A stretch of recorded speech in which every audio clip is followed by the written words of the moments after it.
PRM hospital रे स्वास्थ्य सेवा दिनकु दिन विपर्यस्त हेबारे लागिछि। रक्षणाबेक्षण अभावरु हॉस्पिटल छातरु प्लास्टर खसी पड़िथिबा बेले चिकित्सित रोगी अल्पके बर्ती जाइछन्ति।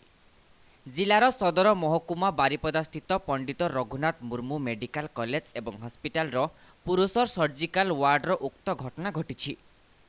शशधर बारिकंकर अस्त्रोपचार होइथिबा बेले सर्जरी वार्डर 8 नंबर बेड्रे चिकित्सित हेउथिले। रविवार अपराह्न समय हठात छातरु प्लास्टर खसी पड़िथिला। भाग्यवशत प्लास्टर खंडटी बेड उपरे पड़िथिबा बेले Shashadhar अल्पके बर्ती जाइथिले।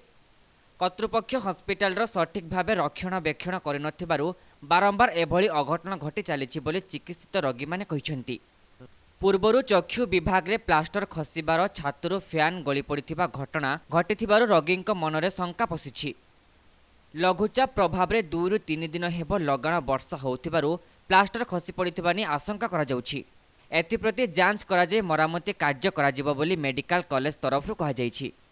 Bureau report, live news.